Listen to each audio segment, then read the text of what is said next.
어, 우리 이곳에 윤부철 장로님과 또 김종일 장로님이 오셔가지고 이든밸리를 대대적으로 지금 뭐랄까요? 새롭게 깨끗하게 단장하고 있습니다. 특별히 이제 어제 저녁에는 이제 그 고치는 것 가운데 식당에 딸려 있는 화장실 그곳이요. 비가 오면 이 물이 셉니다. 그래서 항상 양동이를 이렇게 받쳐놨거든요. 지난 비에도 양동이에 물이 이만큼 찼어요. 그래서 윤 장로님이 뭐든지 잘 고치시니까 또 제가 부탁했습니다. 이 지금 비가 시는데 이거 한번 고칠 수 있냐고. 그러니까 이제 장로님이 이제 오늘 아침에 사다를 넣고 지붕에 올라갔어요. 그아저는 쫙 관찰하더니만 이것저것을 유심히 살피더니만 드디어 그 원인을 발견했습니다. 그 원인이 이제 물받이통이 있는데 이 물받이통에 낙엽이 떨어져가지고 꽉 막아버렸어. 그러니까 물이 그 물받이 밑으로 내려가지 못하고 그것이 이제 넘치니까 스며들어가지고 물이 흐르다는 원인을 발견했어요.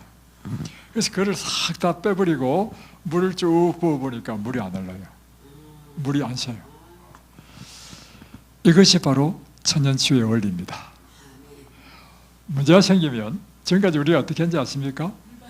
노상 물통만 받았습니다. 물통 받고 물통 다음에 물 비우고 물통 받고.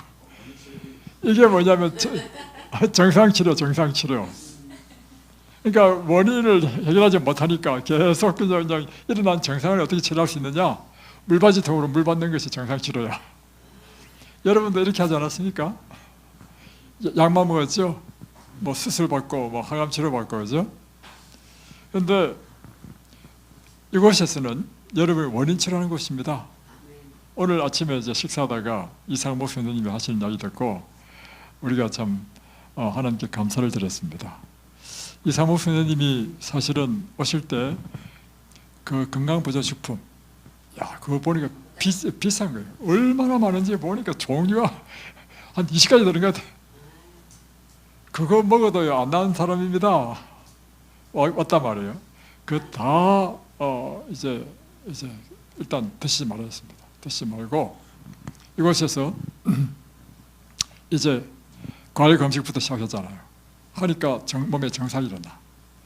이분이 옛날에 술과 고기를 많이 드시면 통풍이 있었어요. 이분이 통풍이 너무 심하면 그때 뭐 병원에 가면 주사 한 대 맞으면 낫고 또는 약을 먹으면 그 정상을 없앴단 말이에요. 이게 정상 치료죠.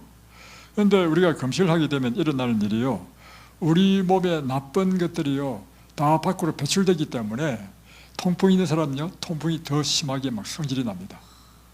그래가지고 옛날에 약을 먹으면 이게 탁 나았는데 약을 먹어도 통증이 안 없어진다면서 지난번에 불편함을 호소했어.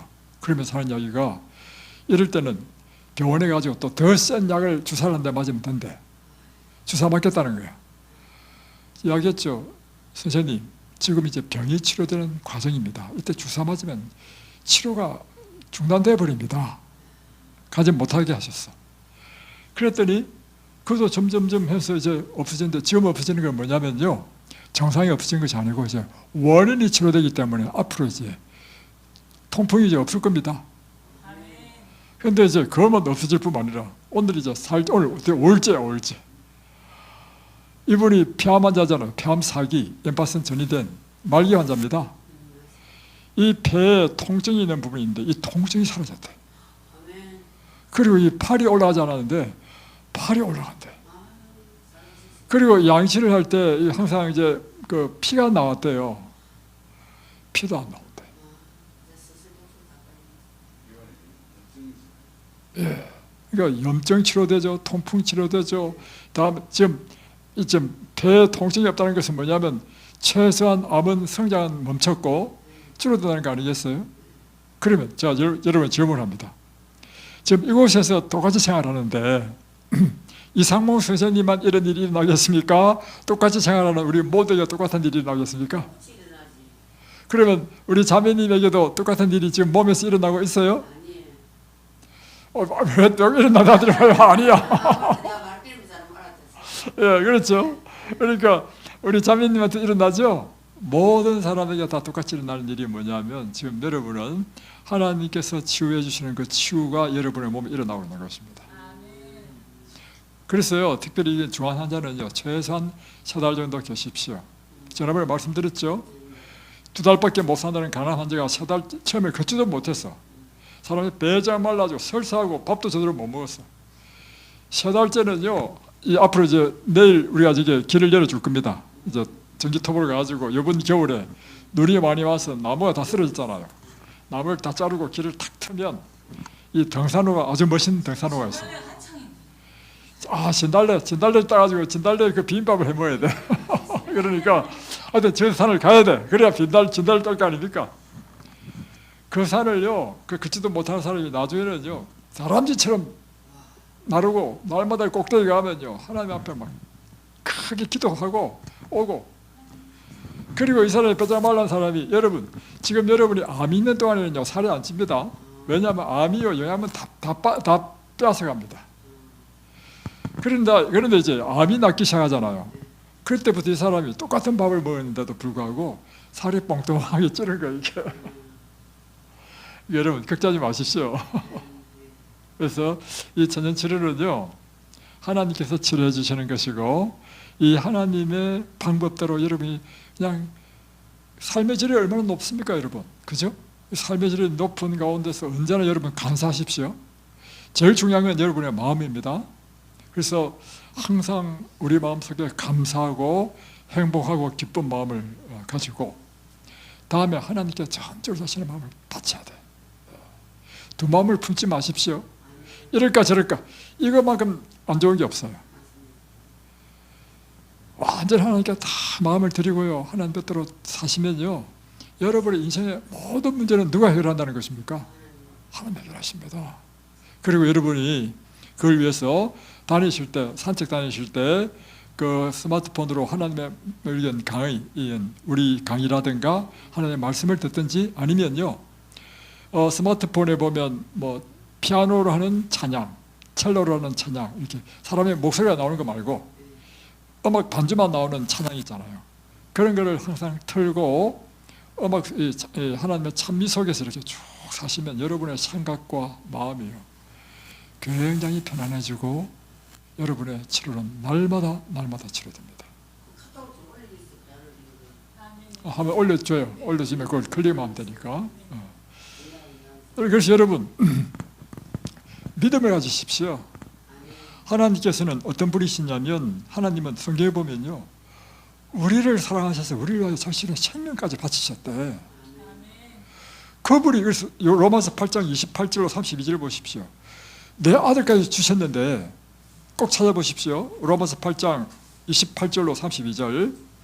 내가 내 아들까지 주셨는데 내가 너희를 위해서 무엇을 아끼겠는가? 이것이 하나님의, 그러니까 하나님께서는 28절부터 32절. 자, 오늘은 이제 출애굽기 35장을 하겠습니다.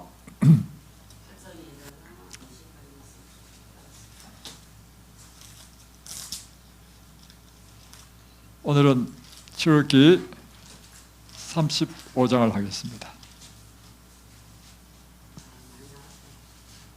이제 뭐 이렇게 한 장 한 장씩 하니까 참 좋죠. 성경을 하나씩 이해를 하니까.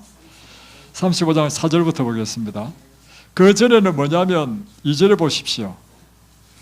여섯 동안은 일하고 일곱째 날은 너희를 위하여 거룩한 날이니 여호와께 엄숙한 안식일이라. 그러니까 참 성경 보면, 참 출애굽기 보면 이해가 안 되는 게 있는데요, 불쑥 하나님께서 하시는 말씀이 뭐냐면 안식일을 거룩히 지키라. 또 뭐 하다가 또 안식일을 거룩히 지키라. 그러니까 하나님에게서 하나님이 가장 중요하게 여기시는 계명은요, 안식 계명이라는 것입니다. 그래서 여러분이 안식일을 잘 지키면 여러분이 건강하고 행복하고 만세가 형통합니다. 왜냐하면 얼마나 중요하시길래. 자, 일부러 이걸 또 내가 사실은 빠뜨리고 넘어가려고 했습니다. 왜냐하면 하도 많이 나오니까. 근데 보세요. 하나님께서 얼마나 중요시 여기면 이렇게 자주 이야기하겠습니까? 자, 다음에 4절부터 보겠습니다. 모세가 이스라엘 자손의 온 회중에 말하여 이르되, 자, 모세가 이스라엘 자손에게 말합니다. 여호와께서 명령하신 일이 이러하니라. 자, 하나님의 명령을 백성들한테 전합니다. 5절, 너희의 소유 중에서 너희는 여호와께 드릴 것을 택하되 마음에 원하는 자는 누구든지 그것을 가져다가 여호와께 드릴지니. 자, 뭐냐면 백성들의 이야기를 하나님께서 이렇게 말씀하셨다. 너희들의 마음이 원하는 대로, 억지로 하지 말고 마음이 원하는 대로 하나님께 드리라, 이렇게 이야기했고, 그 드릴 물품은 무엇인지 다음에 나옵니다. 곧 금과 은과 놋과, 금이 있으면 금, 은, 놋, 그 중에 드리고 싶은 거 드리라는 것입니다. 또 청색, 자색, 홍색 실과 가는 배실과 염소털과 붉은 물 들인 숫양의 가죽과 해달의 가죽과 조각목과 등류와 관유에 드는 향품, 분향할 향을 만드는 향품, 호마노, 이런 보석입니다. 보석. 호마노며 에봇과 흉패에 물릴 보석이니라. 자, 하나님께서 말씀하시기를 너희들이 이제 성소를 짓는데 이 성소에 들은 물품이 필요하다. 그러니 너희들이 이제 이 성소 짓는 물품을 이제 자원해서 드리라. 그러나 억지로 하지 말고 내 마음에 원하는 대로 드리라는 것입니다.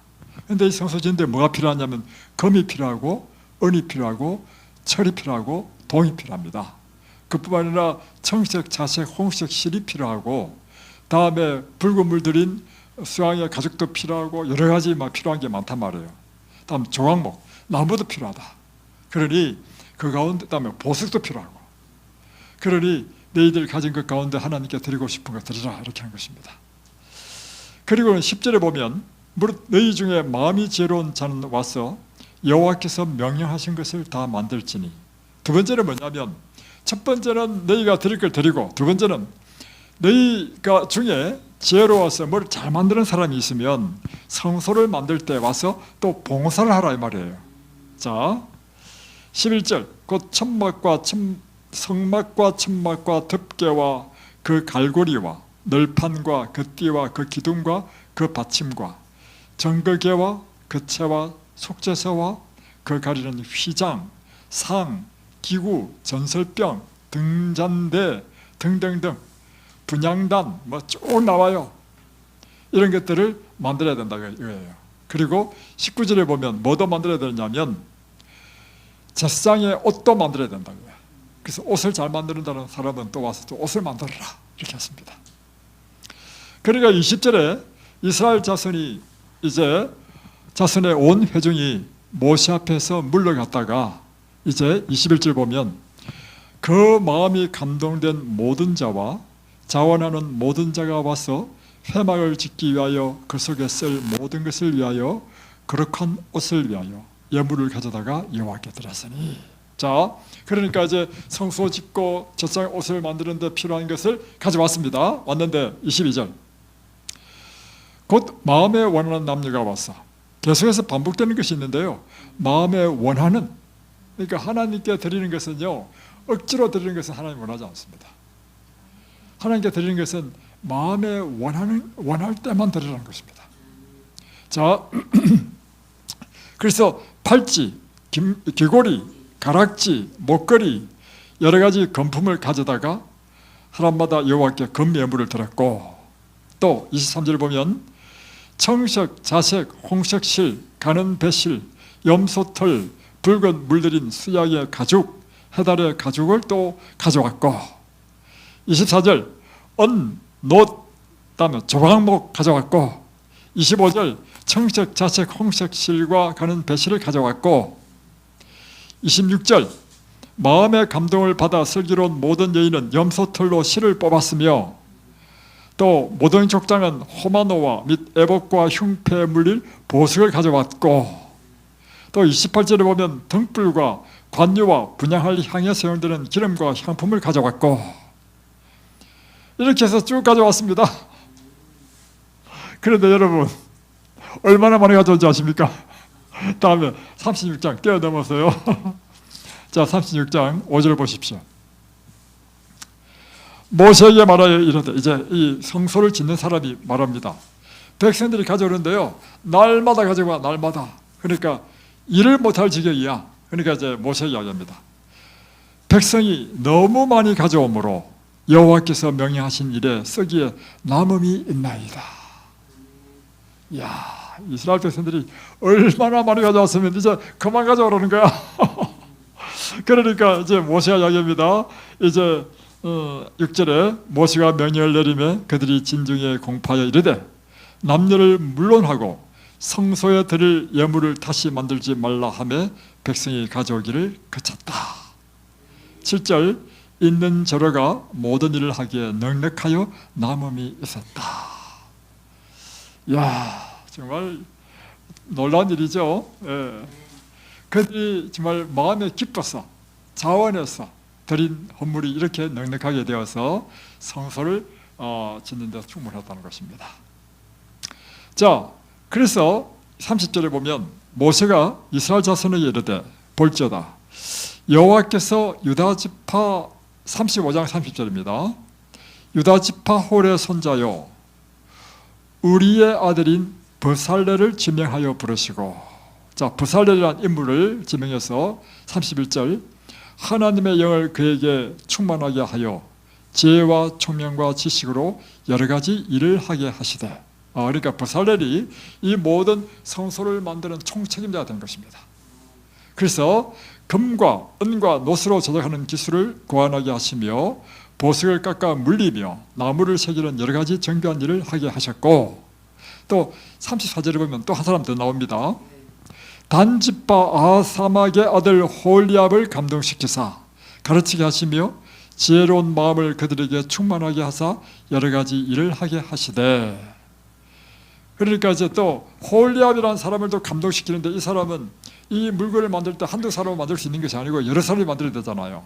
그러니까 그 사람들에게 만드는 법을 가르쳐 그래가지고 그 사람들로 하여금 만들게 한단 말이에요. 그래서 35절에 보면 지혜로운 마음을 그들에게 충만하게 하사 여러 가지 일을 하게 하시되 조각하는 일, 세공하는 일, 청색, 자색, 홍색 실과 가는 배실로 수놓는 일과 짜는 일과 그 외 여러 가지 일을 하게 하시고, 이렇게 해서 만든 것입니다. 다음에 또 36절 보십시오. 36장. 브살렐과 홀리압과 및 마음이 지혜로운 사람 곧 여호와께서 지혜와 총명을 부어사 성소에 쓸 모든 일을 할 줄 알게 하신 자들은 모두 여호와께서 명령하신 대로 할 것이니라. 예. 자, 오늘은 출애굽기 35장과 36장을 통해서 이 하나님의 성소를 만드는 지을 때 일어난 일에 대해서 한번 이야기를 나누고자 합니다. 이 35장에서 이제는 하나님께서 거하시는 성전, 성소를 만드는 일에 있어서 반복해서 나오는 단어가 있습니다. 그것은 무엇인가 하면 그 마음이 원하는 대로 하나님께 드리라 하는 것입니다. 여러분, 하나님께서 기뻐하시는 것은요, 억지로 하는 것을 기뻐하지 않습니다. 마음에서 우러나서 하나님께 드리는 것을 기뻐하시는 것입니다. 여러분, 사람이 사랑에 빠지게 되면 일어나는 일이 있습니다. 주고 싶습니다. 그래서 제가 느끼게 했습니다. 사랑이란 한마디로 딱 정의하면 사랑은 주는 것이다. 사랑에 빠지니까요, 자꾸 주고 싶어.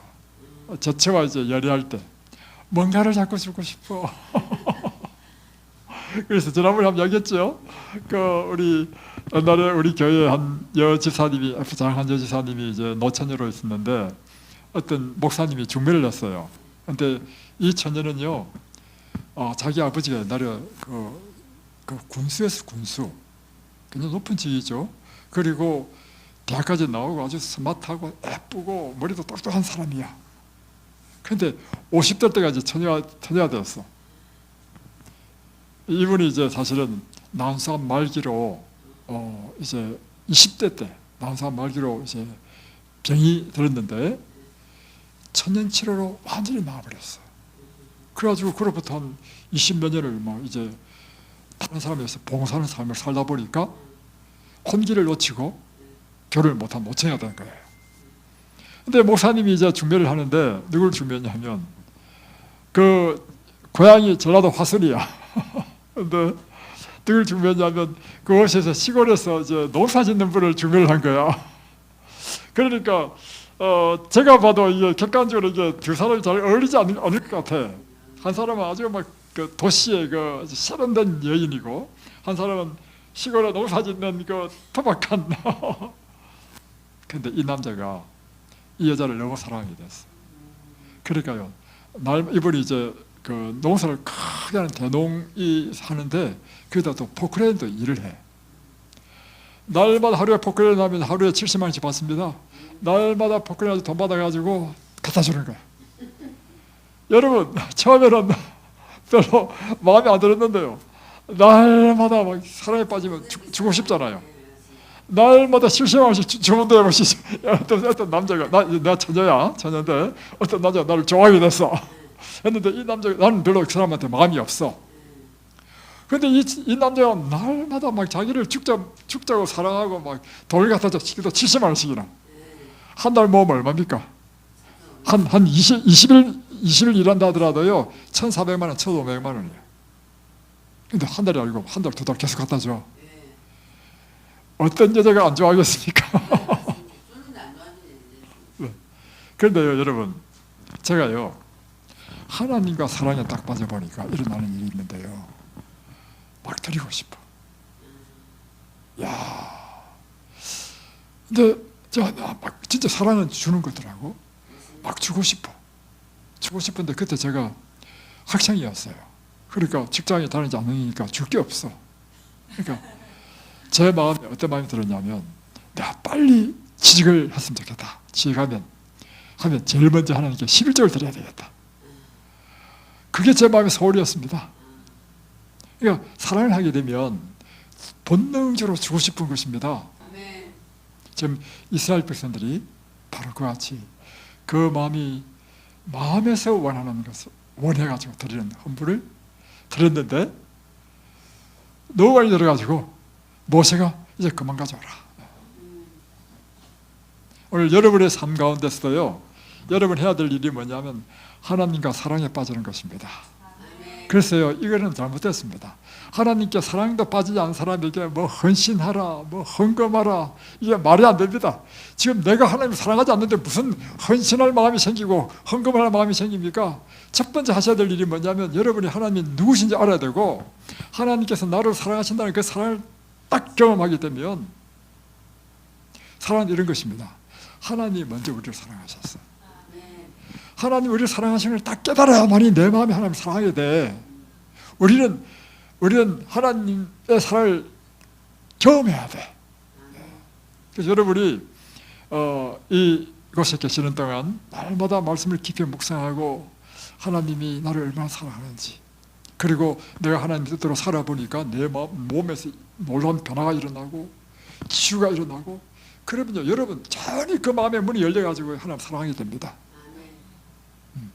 그래서 자원하는 심정으로 하나님을 사랑하는 자가 되길 바랍니다. 두 번째는 무엇인가 하면, 여기서 반복해서 나오는 것인데 뭐냐면, 마음의 감동을 입었다는 말이 나옵니다. 볼게요. 여기 보면 이렇게 되어 있습니다.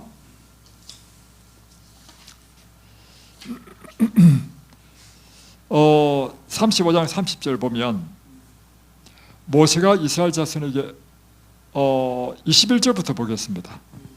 마음이 감동된 모든 자와 자원하는 모든 자, 이렇게 나오죠. 그러니까 먼저 우리 마음에 무엇을 입어야 되냐면 감동을 입어야 돼. 그리고 30절에 보면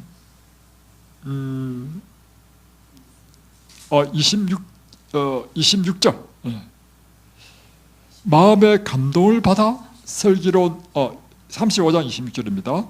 마음의 감동을 받아 슬기로운 모든 여인은 염소털로 실을 뽑았으며, 그러니까 염소털로 실을 뽑아가지고 실을 바치는 사람도 왜냐? 마음의 감동을 받아서 그걸 바치게 됐다. 이것이죠. 그리고 27절 보십시오. 모든 족장은 호마노와 및 에봇과 흉패 물릴 보석을 가져왔으며 되어 있잖아요. 왜 가져왔는가? 그들도 마음의 감동을 입었어. 다음에 28절, 등불과 관유와 분향을 향해 사용되는 기름과 향품을 가져왔습니다. 왜 그랬는가? 마음의 감동을 받았어. 그래서 여러분, 이 모든 것은요, 마음의 감동을 받을 때 일어나는 것입니다. 그래서 하나님께서는 사람을 일을 시킬 때 어떻게 하냐면, 먼저 그 사람의 마음에 하나님의 영으로 감동을 시켜가지고, 마음의 감동이라는 뜻이 뭐냐면요, 마음을 움직였다는 것입니다. 다시 말하면 우리 마음이 먼저 움직여야 그 다음에 뭐가 나올 거 아닙니까? 그러니까 하나님께서 이 당신의 일에 사람을 사용할 때 먼저 하는 일이 그 마음에 감동을 일으켜가지고 마음속에서부터 자원해서 하고 싶은 마음을 일으킨다는 것입니다. 그래서 이게 보면 31절 보십시오. 이제 벌사를 이제 지명해서 불렀는데, 하나님의 영을 그에게 충만하게 하여 지혜와 총명과 지식으로 여러 가지 일을 하게 하시되. 그러니까 우리 마음에 감동을 입는 것은요, 무엇으로 감동을 입냐면 하나님의 영으로 감동을 입는다는 것입니다. 또 25절 보십시오. 34절, 또 그와 단지파 아히사막의 아들 홀리압을 감동시키사 가르치게 하시며. 여기서 계속해서 보면 우리의 마음을 감동시킨다는 것을 말하고 있습니다. 그래서 성경 전체를 통해서 우리에게 보여주시는 하나님께서 일하시는 방법을 보는데, 그것은 사람의 마음을 먼저 감동시킨다는 것입니다. 그래서 이제 성경 다른 책 보면 민수기, 역대하, 에스라서 보면 계속해서 안 찾겠습니다. 계속해서 하는 이야기가 뭐냐면 여호수아를 뽑아라. 그런 하나님의 신에 감동된 자니라. 또 대하 24장 보면 이 하나님의 영이 여호야다의 아들 스가랴를 감동시키시매, 이렇게 감동시키다는 것이죠. 다음에 에스라 1장 1절에 보면 여호와께서 고레스의 마음을 감동시키매. 그래서 고레스가 이스라엘 백성들을 해방시키는 조서를 내리게 한다는 것입니다. 그래서 이 한마디로요, 기독교 신앙은요, 하나님의 신을 받는 것입니다. 자, 다시 한번 중요한 말씀입니다. 비유가 좀 적절한지는 모르겠습니다. 그러나 그 의미로들은 똑같습니다. 어떤 점이냐면, 무당이죠, 무당. 무당도 두 가지 무당이 있습니다. 학습 무당이 있고 신내리 무당이 있습니다. 학습 무당은요, 배워가지고 무당짓 하는 사람. 이 사람은 핫절이야. 근데 높은 차원의 무당인데, 이거는 신내림을 받는 무당입니다. 그래서 무당이요, 신내림 받기 위해서 어디 가냐면 산에 가지고요, 항상 무당은 산에 가서 기도할 때 언제 기도하는지 아십니까? 밤중에 기도해요. 12시 넘어가지고 기도해요. 그때 신을 받거든. 그래서 여러분, 그 위험합니다. 근데 그래가지고 신이 내리잖아요. 신이 내리면, 신내림을 받은 무당은 이제는 자기 능력으로 하는 것이 아니고 누구 능력으로 하냐면 사탄 마귀의 능력으로 일을 하는데요, 그것이 얼마나 놀라운 일이냐면 작두이죠, 작두. 작두 위에 누가 거기서 설 수 있습니까? 작두 위에서 춤을 춰요. 그뿐만 아니라 이제 채를 흔드는데 이 사람이 흔들 수 없는 초인간적인 그 힘으로 막 흔든단 말이에요. 그리고는 다른 사람의 비밀을 막 과거를 막 이야기를 해.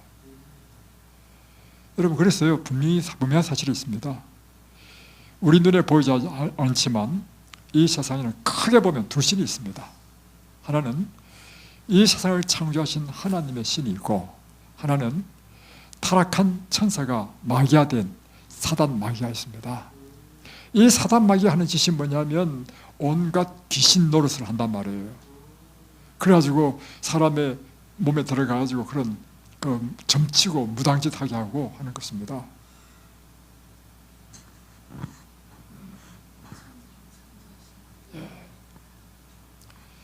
여러분, 하나님을 믿는 것은요, 아까 학습무당처럼요, 성경을 배워서 이렇게 성경의 내용을 아는, 학습하는 이런 차원은요, 아직 하나님의 사람의 인분에 들어가지 못한 사람입니다. 자, 하나님을 믿는 사람은요, 하나님의 신을 받은 사람이 정말 하나님의 사람입니다. 그래서 하나님의 신을 받으면요, 인간의 차원 이상의 삶을 살게 됩니다. 그것이 뭐냐면, 도저히 용서할 수 없는 사람을 용서하는 것, 그것은 사람의 차원이 아닙니다. 그런 일이 일어나. 그러니까 우리 죄인의 마음으로는 할 수 없는, 그러니까 하나님의 영의 차원은 이런 것입니다. 하나님의 형상과 하나님의 마음을 나타내는 것입니다. 그런데 우리 죄인으로서는 도저히 할 수 없는 것이 뭐냐면, 미운 사람은 밉지, 미운 사람은 사랑할 수 있습니까? 없죠. 그런데 하나님의 신이 임하면요, 일어나는 일이 뭐냐면, 하나님만이 하실 수 있는 원수를 사랑하는 일을 하는 거야.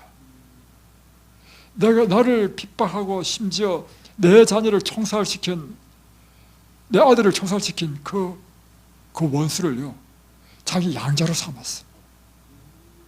그게 뭐냐면 손양은 목사야. 이거 억지로 되는 줄 아십니까? 내가 목사이기 때문에 체면상 내가 사람들한테 내 보이기 위해서. 절대 할 수 없습니다, 여러분. 그것은 진짜로 그 마음에서 그렇게 될 수 있어야만이 된단 말이에요. 그래서 손양은 목사님을 일컬었어요. 사랑의 원자탄이라는 거예요. 그것은요, 하나님의 신이 그 마음에 들어와야만 되는 것입니다. 그렇죠? 그래서 여러분, 그리스도인이 된다는 것은요, 하나님의 신을 받는 것입니다. 하나님 신을 받는다는 걸 여러분 이렇게 잘못 이해하지 마십시오. 무슨 막 기직을 행하고 능력을 행하고 막 이런 걸 하지 마시고요. 하나님 신을 받는다는 것은 하나님의 그 마음, 하나님만이 하실 수 있는 그분의 품성을 우리가 받게 되고 그 마음을 받게 되는 거예요. 물론 이제 엘리야라든가 이런 것처럼 능력이 하나님을 통해서 나타날 수도 있겠죠. 그러나 그런 걸 추구하면 안 됩니다, 우리의 삶 가운데. 자, 여러분, 그래서 두 번째는요, 우리가 하나님의 신을 받아야만이 구원을 받습니다. 자, 왜 그런가 하면 우리가 구원받기 위해서는요, 구원의 원리를 깨달아야 돼. 교회에 다니는 많은 사람들이요, 구원의 원리를 깨닫지 못하고 다니는 사람 많습니다. 교회는 다니지만 구원 못 받을 수 있어요. 구원의 원리는 어디에 기록되어 있습니까? 성경에 기록되어 있죠. 자, 적으십시오. 제가 이 칠판을 갖다 주어진 이유는 뭐냐면, 이 성경지를 적어 드릴 테니까 가셔서 꼭 찾아보십시오. 디모데전서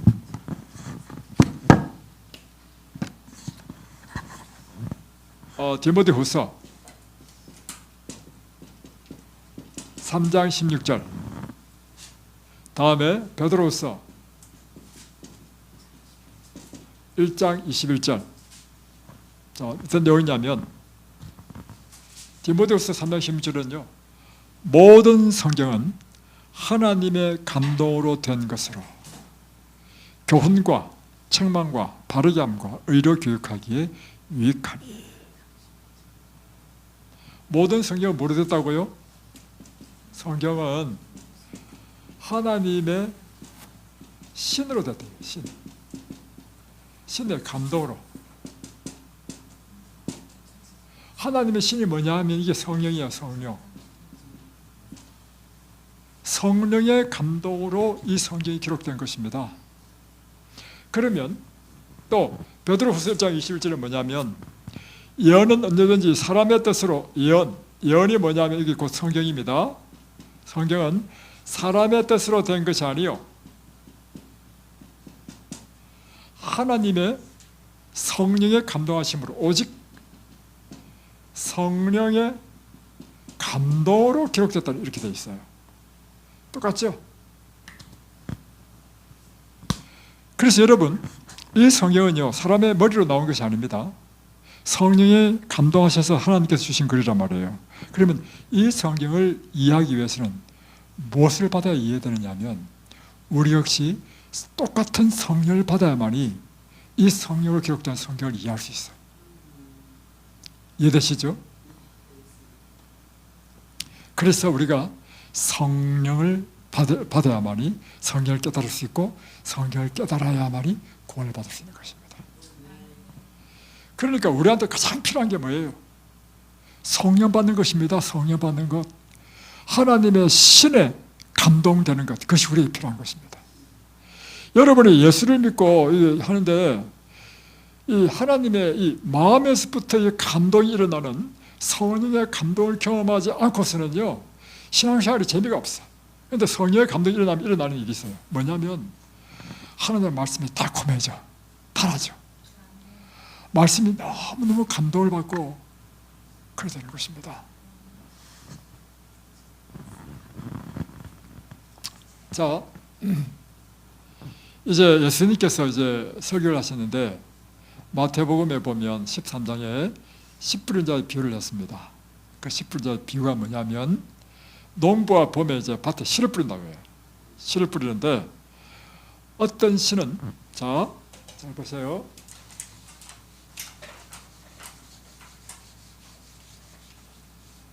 이제 씨를 농부가 있고 씨를 뿌립니다. 근데 이제 밭에 씨를 뿌리는데, 이 씨가 첫 번째 씨는 길가에 떨어졌어.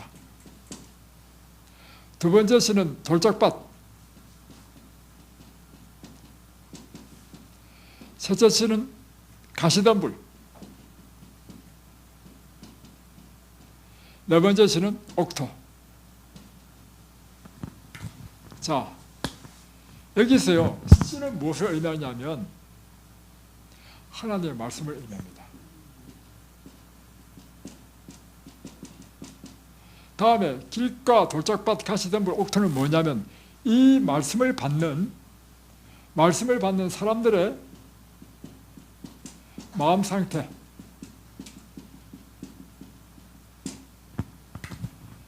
사람들이 이런 종류의 마음밭이 있다는 것입니다. 그런데 길가에 씨가 떨어지면 어떻게 되겠어요? 길가에 씨가 떨어지면 씨가 땅속에 못 들어가고 튕겨 나옵니다. 그럼 씨가 들어가서 주워 먹어버려요. 어떤 사람의 마음은요, 길가의 특징은 딱딱해. 마음이 딱딱한 사람은요, 아무리 말씀을 줘도 이 말씀이 튕겨 나와버려요. 이 뜻이에요. 두 번째, 돌짝밭은 뭐냐면 바깥에서는 흙이 덮여 있는데 흙 속에 뭐가 있냐면, 바깥에는 몰라. 그런데 이 속에 뭐가 있어요? 돌들이 많아. 그러니까 씨가 떨어져서 처음에는 뿌리를 내리다가 무엇을 만나요? 돌을 만나죠. 돌. 그러니까 뿌리를 더 이상 못 자라겠죠. 그러니까 뿌리를 싹이 약간 나긴 나왔는데 햇볕이 비친다. 이러면 이 싹은요, 말라 타져 버립니다. 왜냐하면 뿌리가 약해가지고. 어떤 사람은요, 하나님의 말씀을 받았는데 처음에는 기쁘게 말씀을 받았단 말이에요. 그런데 이 돌은 뭐냐면 우리 마음속에 있는 이기심입니다. 자, 말씀을 받아서 처음에는 기뻐했는데 태양은 뭐냐면 시련이야, 시련. 믿음 생활을 하는데 시련을 닥쳤다 했을 때 뿌리가 약해가지고 내 마음의 이기심이 이 말씀을 거절하게 만드는 거예요.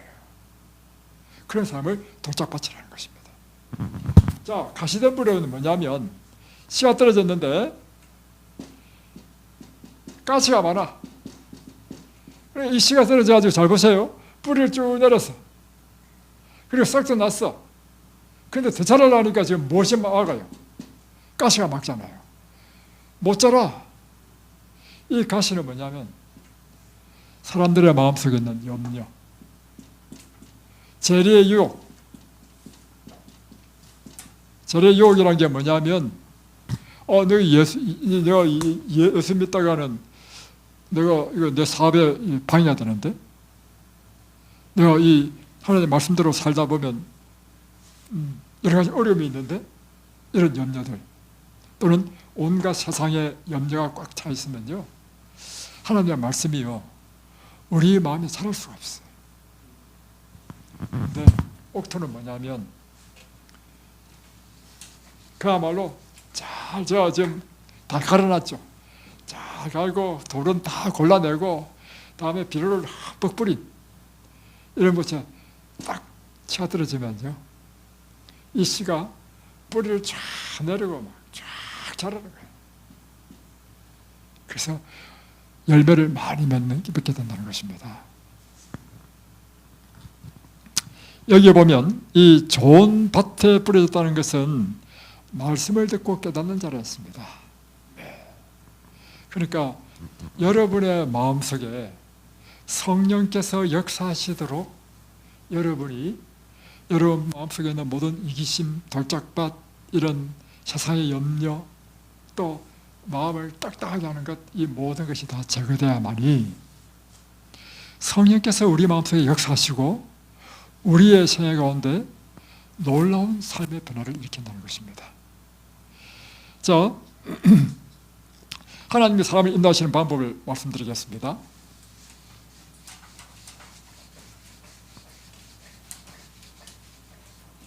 하나님께서 사람을 인도하시는 방법.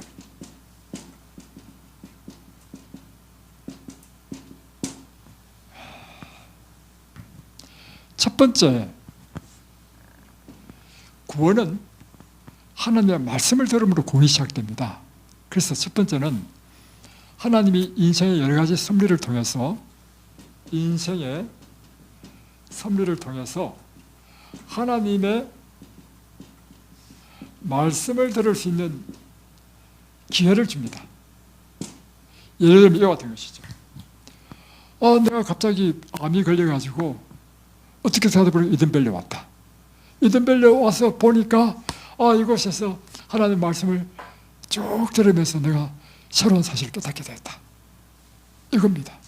그러니까 여러분, 하나님이 우리 인간을 구원하는 방법은, 일단 구원은 무엇이었어요?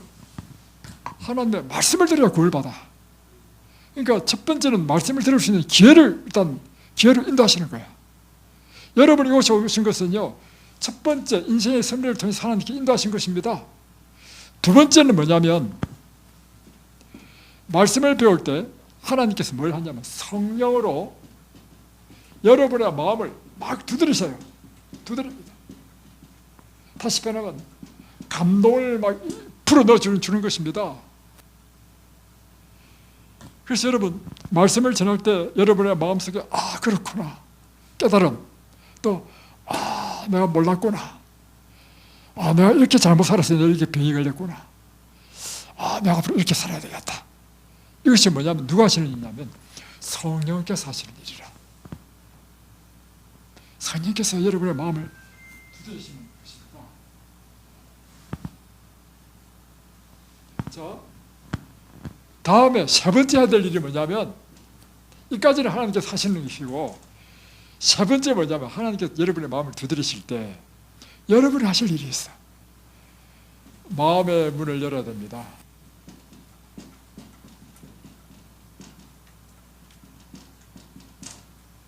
오늘 제가 식사할 때 이야기했죠. 뭐냐면 어떤 유명한 세계적인 화가가 그렸는데요, 예수님이 어떤 집에 문을 녹하는 그림이 그려졌습니다. 근데 보니까 이 그림에 손잡이가 없어. 그래서 물어봤어. 왜 손잡이를 그리지 않았습니까? 하니까 이 화가가요, 아주 그림만 잘 그리는 게 아니라 영적으로 아주 뛰어난 사람이야. 집 안에서 문을 열어야만이 예수님은 들어가실 수 있단 말이에요. 예수님은 억지로 들어오시는 분이 아니라. 그러니까 하나님께서 이와 같이 성령의 두드림을 받을 때 여러분의 마음의 문을 열어야 돼. 그래야 예수님께서 들어오실 수 있어. 다음에 또 한 가지. 이제 여러분의 마음의 문을 열었습니다. 열어서 이제 말씀을 이제 받기 시작했습니다. 그런데 하나님께서 우리를요, 광명한 빛으로 인도하시는 방법이 있습니다. 뭐냐면 처음에는 작은 빛을 주십니다. 왜냐하면 이 사람이 감당할 수 있는 수준으로 인도하시는 거예요. 그래서 처음에는 이제 그분이 감당할 수 있는 수준으로만 딱 빛을 탁 던져. 그런데 이 작은 빛에 그것을 받아들이고 순종하게 되면 하나님께서 그 다음에 뭘 하시냐면 더 밝은 빛을 주셔. 그런데 이 빛도 또 받았어. 받고는 또 이 빛에 또 순종했어. 그러면 하나님께서 더 밝은 빛으로.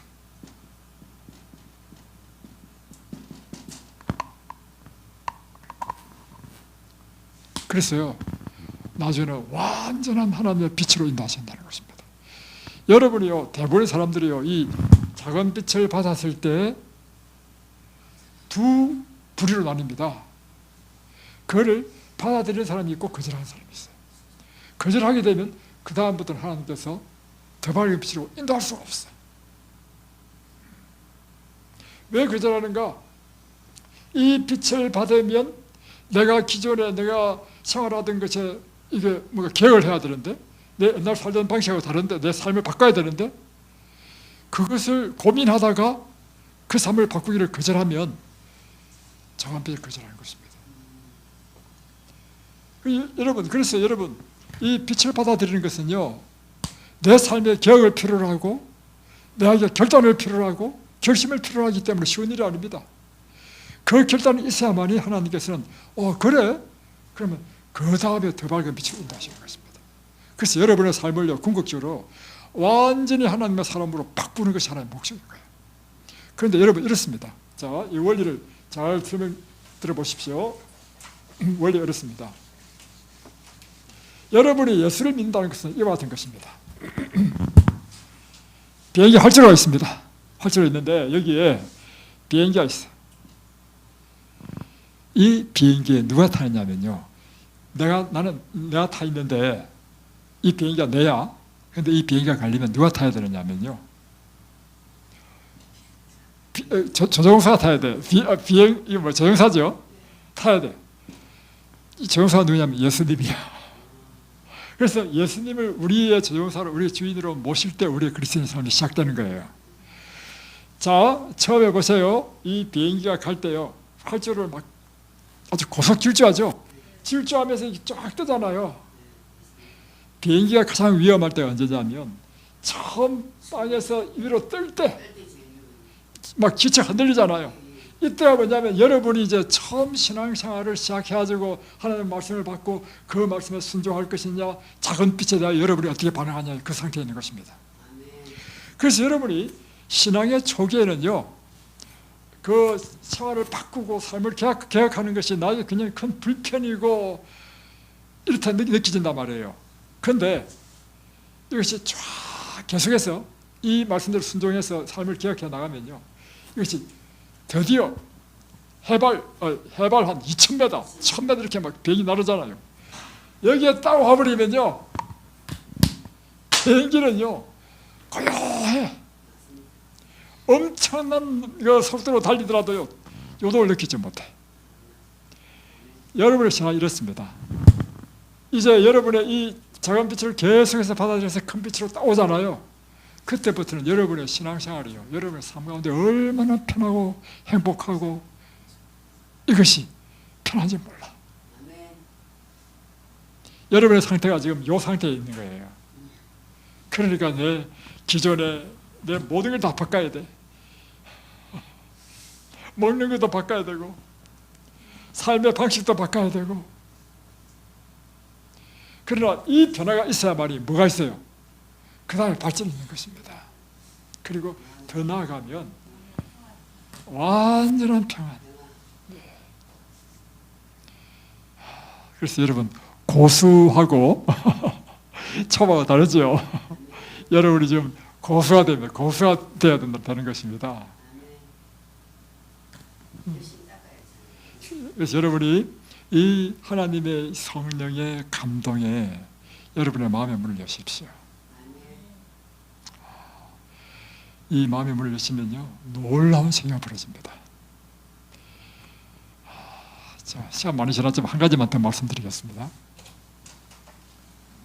자, 제가 경험한 걸 말씀드리겠습니다. 상자가 있어요, 상자. 자, 이 상자에 제가 있었습니다. 이 속에서 저는 뭐 아무 불편함 없이 살았습니다. 그런데 어느 날 이 상자에 구멍이 딱 뚫렸어. 구멍이 뚫리니까 뭐가 들어와요? 바람이 아니라 빛이 들어와요. 빛이 쫙 들어오는 거예요. 빛이 들어오는 순간 제가 뭘 깨달았냐면 이게 빛이구나. 그리고 내가 그 이전에 나는 어두움에 있었구나. 그걸 깨닫게 되는 것입니다. 여러분의 마음의 문을 열고요, 하늘의 빛을 받는 순간 비로소 여러분은 완전한 다른 세상. 그런데 이 빛을 이제는 이 조만 구멍에서 완전히 다 열어버렸어. 그리고 이 안에 나와버렸어. 완전한 다른 세상이죠, 여러분. 이 빛의 세상에 사는 사람이 다시 옛날에 그 꽉 막힌 어둠의 세상 안으로 들어가서 살기를 원하겠습니까? 여러분이 마음의 문을 열면 빛이 들어오는데 이 빛이 여러분으로 하여금 완전히 다른 세상, 광명한 빛의 세상으로 인도합니다. 그런 세상으로 여러분 다 들어가시기 바랍니다. 네, 기도하겠습니다.